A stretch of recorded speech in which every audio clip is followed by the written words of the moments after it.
I'm a single Orthodox Christian living by myself on the banks of the Anchor River. Can't even see my beard. Starting to try to grow one. It looks darker up close. Oh well.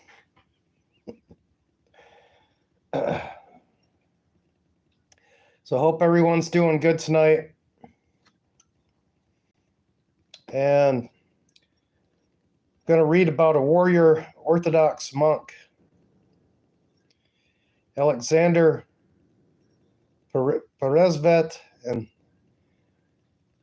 Andrei Osliabia, disciples of Saint Sergius. Sometimes I have to switch from my English tongue into the Russian that I'm trying to learn. So forgive me when I stumble on some words sometimes. But I'm trying to pronounce something right, and if I don't pronounce it right, please let me know. 1380, Schema monk venerable memory on September 7th, together with St. Andrei Osliabi, in the cathedrals of Bryansk, Moscow, Radonez, and Tula saints. Perezvet was a Bryansk boyar, an experienced warrior. He took monastic vows with the name Alexander. On August 18th, 1380, the noble prince of Moscow, Demetrius, asked St. Sergius of Radozne for a blessing for the battle of Kulikovo, and also asked him to give him 2 warriors as reinforcements. Brothers Alexander Perezvet and Andrei Osliabia, the calling of monastic fighters had primarily spiritual significance. The monk Sergius gave them, instead of perishable weapons, an incorruptible one, the cross of Christ sewn on the schemas, and ordered them to put on themselves instead of gilded helmets. Having transferred the schema warriors to the prince's disposal, the monk Sergius told them, "Peace be with you, my brothers. Fight hard against the filthy Tatars like good warriors, for the faith of Christ and for all Orthodox Christianity." On the way to battle, Alexander Perezvet stopped in the cell of a hermit who lived on the site of the future Dmitrievsky monastery. Having donned military armor, the heroic monk gave the hermit his traveling staff made of a solid apple tree. Since then, the staff had become a local relic. On the day of the Nativity of the Blessed Virgin Mary, before the start of the Battle of Kulikovo, Alexander Perezvet accepted the challenge of the hero Chalubye from the army of Mamai and entered into a single combat with him. The warriors hit their spears, both fell from their horses and died. The drawn outcome of the duel revealed the spiritual power of the blessing of St. Sergius, inspired the Russian troops, and became the key to their historic victory. A monk from the Trinity Sergius Lavra, who visited one of the Tibetan monasteries in the mid-1980s, testified that the victory of Perezvet was described in a special holy monastic book as a most important event that fell outside the usual course of things. It turns out that Chalubi was not just an experienced warrior and hero, he was a Tibetan monk who was trained not only in the martial arts system, but also mastered the ancient practice of Banpo combat magic, reached the heights of this intuition, and acquired the status of immortal. It was believed that such a warrior monk was practically invincible. The number of such Tibetan warriors was extremely small. They were considered a special phenomenon in the spiritual practice of Tibet.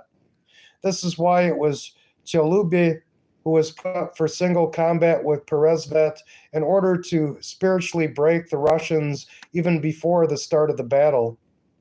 Perezvet went into battle without armor in the vestments of a Russian monk of the great schema, and with a spear in his hand, he received a mortal wound from Chalubi, but killed the immortal. This caused complete confusion for the Tatar army. Before their eyes, something happened that, in principle, could not happen. The usual course of things was disrupted, and the immutable laws of the pagan world were shaken. The history of Russia knows many names that influenced its course. Brothers Alexander Peresvet and Andrei Osliabya accomplished a feat of arms and forever remained heroes of the Russian land. Their calling was of a spiritual nature, but the monks stood for their homeland with heroic strength. The exact date of birth of the hero is unknown. The literary work Zadonchina describes some moments from the life of Alexander Peresvet and confirms the origin. According to legend, the Christian, originally from Bryansk, was Oslyaba's cousin. According to legend, the brothers came from a noble boyar family and were famous warriors before taking monastic vows. The boys spent their youth in labors and prayers, learning the harsh school of life. They were raised according to God's law, instilling love for their homeland and faith in it. Alexander Peresvet and Andrei Osliabya, drawing by Victor. Oh, let's see. There, showing that. Every boy of a noble family was trained in military affairs from childhood. They had considerable experience of battles and victories behind them. The brothers were popularly considered the best riders. Nothing is known about the life of Peresvet, since literary sources describe only the main feat, without going into the details of the biography. Together with Osliabya, he decided to become a monk and took monastic vows at the Boris and Gleb monastery, founded in 1363. Later, the monks moved to the monastery of the life-giving Trinity. The reality of those years is judged by chronicles and records, which contain many exaggerations and distortions of facts. It's difficult to talk about their objectivity. The only thing historians agree on is the statement that by the time Dmitry Donskoy arrived at the monastery, Alexander Peresvet lived there in the rank of monastic schema monk. The duel with Chuluby. The duel between Peresvet and Chuluby is one of the key moments of the Battle of Kulikovo. Medieval battles often began with fights between rivals fielded by both sides. It was a kind of military ritual. Because the victory of one and the defeat of the other was interpreted by both armies as an omen. From the ranks of Mami's army, the hero Chuluby, a Percheneg by origin, rode onto the field true in the tale of the massacre of Mamiev. The name of the Tatar fighter is Timur Mirza. The name of Chuluby first appears in the 17th century in a compilation of Russian history for the general public called Synopsis. From there, this name migrated to numerous popular prints and then to educational and fictional literature. Timur Mirza Chuluby was the tale of the massacre of Mamiev, narrates a man of enormous strength and excellent military training. This is how he is described in the source. Boasting his valor before everyone, he looks like an ancient Goliath. His height is 5 fathoms and his width is 3 fathoms. There is a version that Timur Mirza was not just a skilled warrior, but a follower of the ancient Tibetan sect Bong Po. He reached the heights of initiation in this cult and had the status of immortal. The expression Bong Po can be translated as school of combat magic speech. This is a martial art in which the effectiveness of fighting techniques increases infinitely by attracting the power of powerful demons through magical spells. However, this is nothing more than a version that does not have any serious confirmation. Be that as it may, Peresvet accepted the challenge of Chuluby. The legend speaks about it in this way. Stepping out from the ranks, he said, "This man is looking for someone like himself. I want to talk to him." And he had a helmet on his head like an archangel's, and he was armed with a schema at the behest of Abbot Sergius. And he said, "Fathers and brothers, forgive me, a sinner. My brother Andrei Osliabya, pray for me." The author of the legend reports that the fighters came together in the middle of the field, knocked each other out of their saddles with spears, and both died on the spot. Church tradition tells a slightly different story about this fight. Peresvet saw that Chalubi had a longer spear than usual. Converging with him, the warriors flew out of the saddle without even having time to use their weapons. Peresvet furiously went out against his opponent without military armor, hoping that the Pichang spear would pierce him and then he would be within striking distance of Chalubi, and so it happened. Having run into the tip of Chalubi's spear, Peresvet managed to deliver such a blow that his opponent fell to the ground dead. And Peresvet himself, although mortally wounded, was able to gallop to the ranks of the Russian army and breathe his last in the arms of his comrades. Both died, but it looked like Chalubi was defeated and Peresvet returned victorious to his own. It is impossible not to mention that Zadonshchina, there is not a word about the fight with Chalubi, but Peresvet is in the text of Zadonshchina. At the height of the battle, he is still alive and glows with gilded armor. Fights in the Battle of Kulikovo. The 14th century was difficult for the Russian land. The Golden Horde tortured her under the Tatar-Mongol yoke. The Moscow kingdom, strengthened by uniting forces, and several princes managed to resist the offenders. By doing this, they instilled faith in their companions, who were ready to fight injustice. In 1376, the horde began to be pushed south. Troops gathered from everywhere to fight back. Minister Sergius of Rezdona blesses Peresvet before the massacre of Mamiev. Dmitry Donskoy visited the monastery where the famous Sergius of Radozna served. Alexander Peresvet also served there. The prince needed spiritual support. For her, he came to the righteous man who gave 2 monks to help, blessing her family, blessing her for the military cause. The abbot hoped that the monks would be able to inspire the army. The monk conducted a service and then tonsured Alexander Peresvet and Andrei Osli Ublia into the great schema. Having given the highest church rank, Rezdonezhsky released the brothers to fight for a just cause. The men were not young, but they had strength, experience, and knowledge about military affairs. Spiritual wisdom made them real heroes. Alexander Peresvet. Sorry, there's some stuff in here that got messed up in translation. The battle took place on September 18, 1380. The Russian army crossed the Don. According to estimates, it numbered 40 to 60,000 people. The Moscow regiment in which Peresvet was a member was the main force. The day before, a combat review took place, and in the morning the formation was accepted. Before the Battle of Kulikovo Field, Peresvet performed a rite of worship in the hermit cell of the chapel of Dmitry of Thessalonica, built in the 4th century. Subsequently, the Dmitrievsky Ryazhsky monastery was founded there. Having completed the prayer, the monk left his apple staff in his cell and left the monastery. The battle waited for several hours, after which the enemy came out from the direction of the forest. In those days, the battle began with a duel between the best warriors on each side. In accordance with the rules, he went until the death of one of his opponents. Some wars were limited to victory in a duel and ended without major losses. This event was important for those present, as it gave a psychological boost. The Russians made Alexander Peresvet the representative. On the Tatar side, he was opposed by the famous warrior day laborer Chalubi, the favorite of Khan Mami. He was the strongest and most cunning enemy hired by the horde. His appearance was described by reference to the height of 5 fathoms, according to legend. Chalubi was a warrior who adhered to a sectarian belief, worship of the cosmos, or more precisely, the elements, spirits, and ethers that it conceals.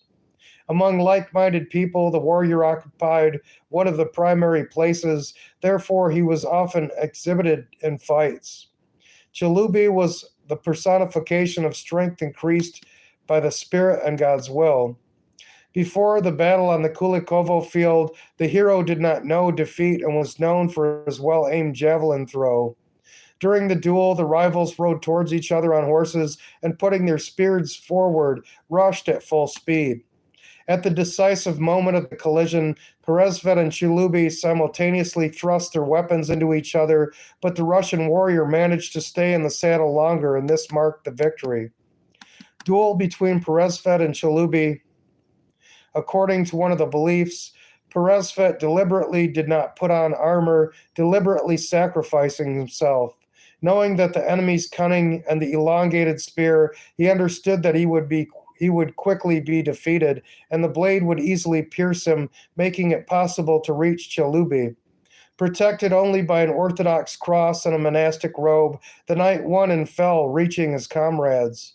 The cause of death was a deep wound.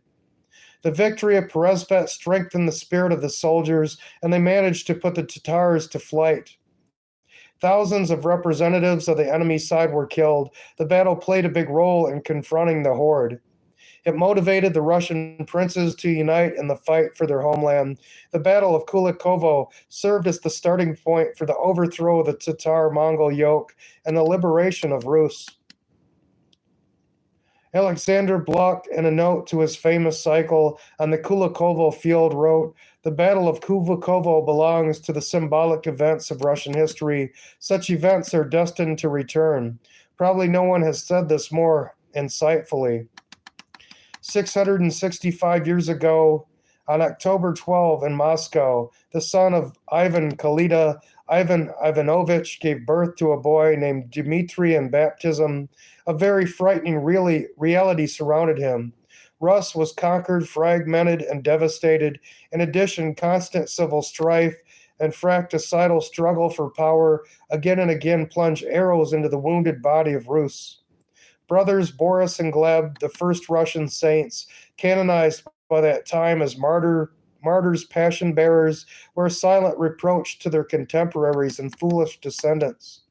It seemed that the struggle for power would not affect baby Dmitri. In the list of contenders for the Moscow reign, he took only 8th place, but God had a different providence.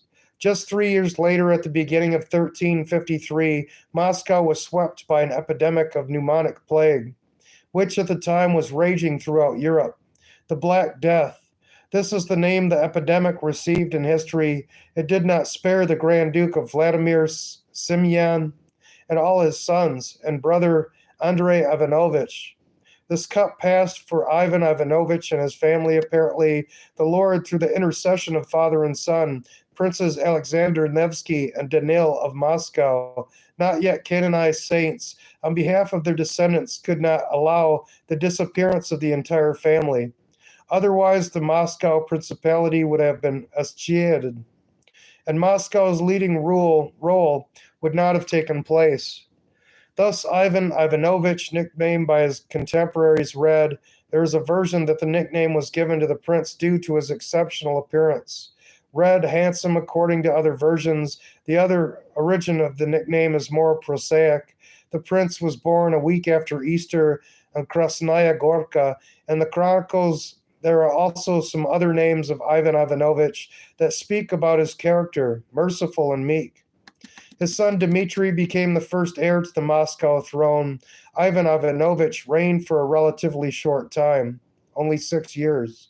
He died at the age of 33 on November 13, 1359, having shortly before his death adopted the schema.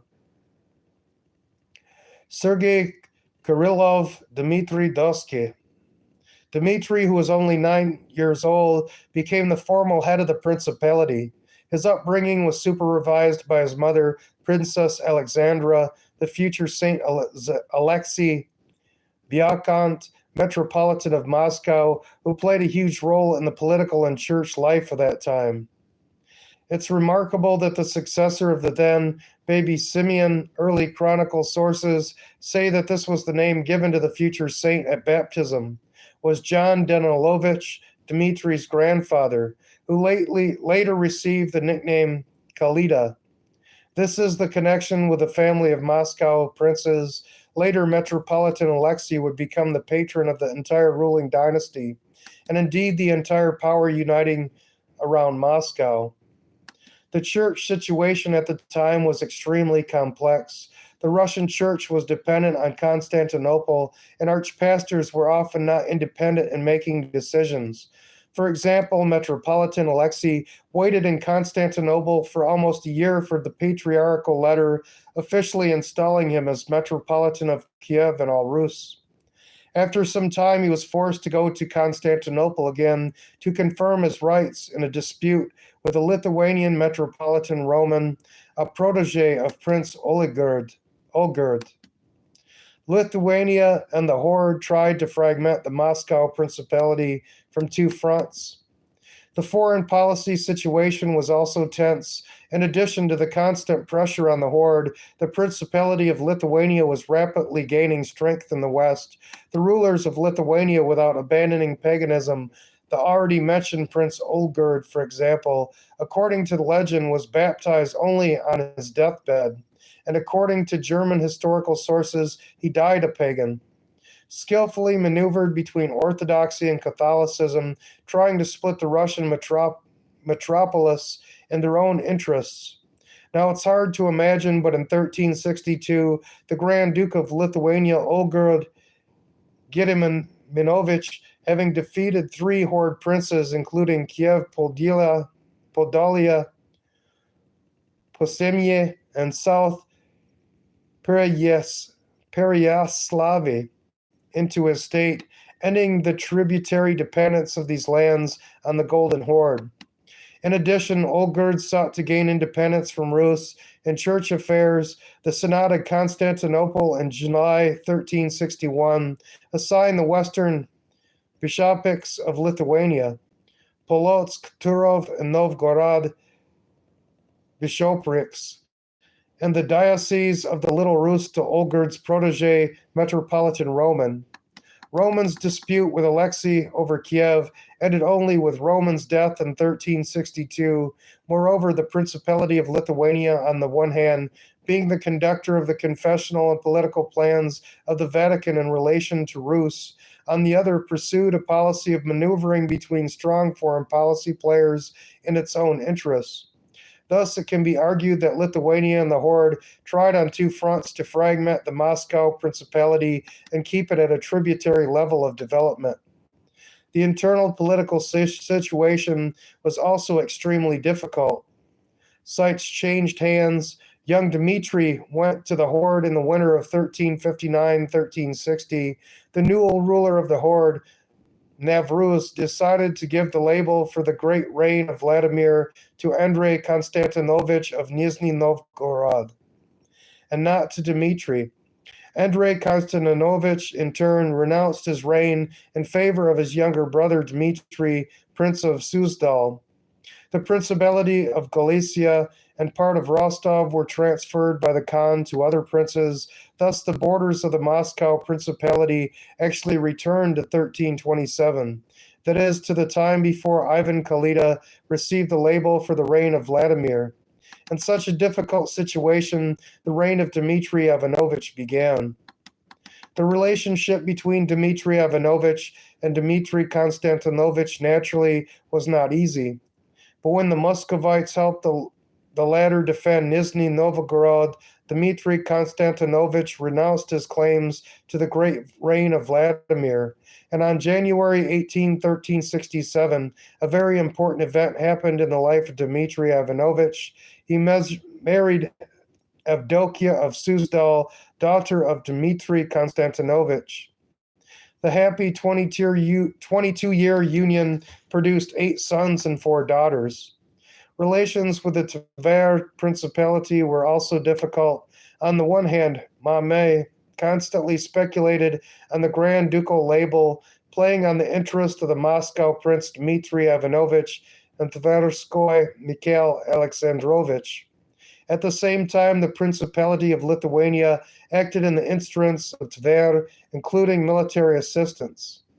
Mikhail Tverskoy was married to the sister of the Lithuanian Prince Olgerd.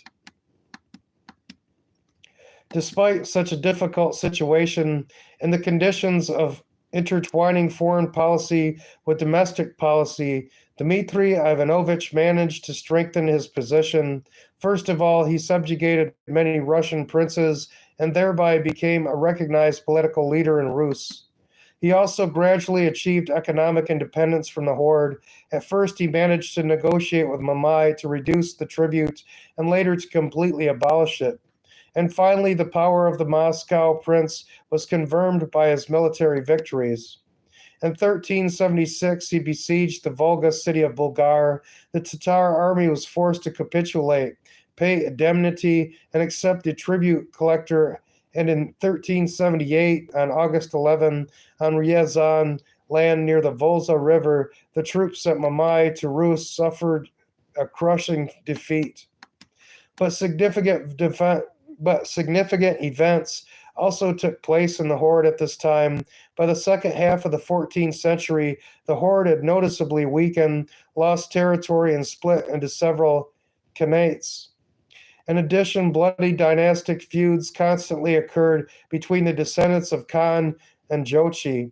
This contributed to the advancement of Mamai to the top of the horde power, who began his reign in the western part of the horde in the space between the Volga and the Dnieper. In the Crimea and Ciscaucasia, at the same time, a strong opponent of Mamai appeared, a blood descendant of Jochi Khan, Toktamish.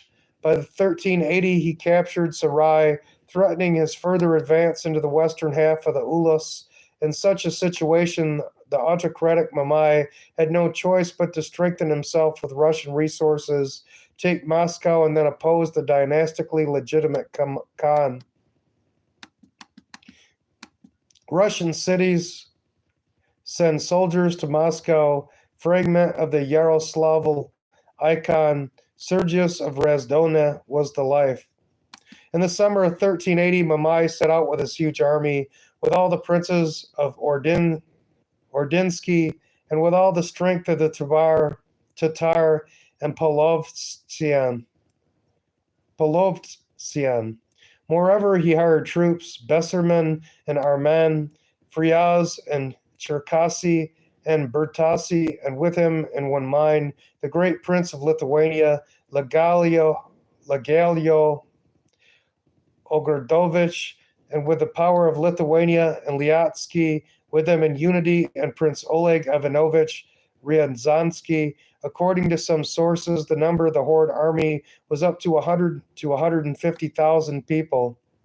The legend of the massacre of Mamai conveys the words of Mamai as follows. He declared to his comrades, I don't want to do something like Batu, but when I finish Rus and kill their prince and the red cities that dominate us, we will also sit in Russia. We own. Dmitry Ivanovich, having learned about the enemy's advance, began to gather an army. The number of our troops was about a third less than that of the horde. Realizing that military preparations are only a small fraction of success in battle, Dmitry Ivanovich seriously devoted himself to spiritual strengthening. After serving prayers in the Kremlin Assumption Cathedral in front of the images of the Savior, the Most Holy Theotokos, St. Peter, and in the Archangel Cathedral, in front of the image of the Archangel Michael, he went to the Trinity Monastery. Fight hard against the filthy like good warriors for the faith of Christ and for all of Orthodox Christianity. According to legend, Sergius of Radones began to persuade the prince to avoid bloodshed, but by the time all possibilities had already been exhausted. The enemy was approaching and wanted only one thing, victory. Then the reverend, having prayed to God, quietly said to the prince, You should, sir, take care of the glorious Christian flock entrusted to you by God. Go against the godless, and if God helps you, you will win, and return unharmed to your fatherland with great honor. And he blessed two of his monks, former warriors, to go to the battle along with Prince Dmitri. These were Alexander Peresvet and Andrei Osliabya. Both of them came from noble boyar families. Advising them, the Reverend said, Peace be with you, my brothers. Fight hard against the filthy Tatars like good warriors, for the faith of Christ and for all Orthodox Christianity.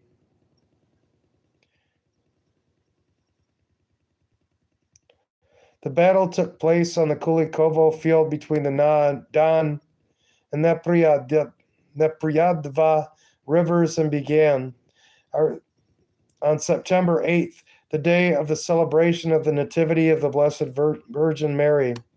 The squad dissuaded Prince Dmitry Ivanovich from taking direct part in the battle because at this time it almost inevitably met his death. To this the prince replied, "Yes, I will say, my brothers, let us pull everyone together, and I will begin to cover my face and bury myself back. I can't be in that way, but I want to lay down my head for my brothers and for all the peasants and others in word and deed before everyone and in front of everyone. And having seen that, they will take boldness with zeal." The legend of the massacre of Memyev conveys the words of Dmitry Ivanovich to the army before the battle. Fathers and brothers, strive for the Lord and the saints for the sake of the churches and for the Christian faith. For this is death and eternal life, and think nothing, brethren, of earthly things. Let us not turn aside to our own, O warriors, so that we may cling to the crowns of victory from Christ our God and the salvation of our souls. Glory to God and his saints.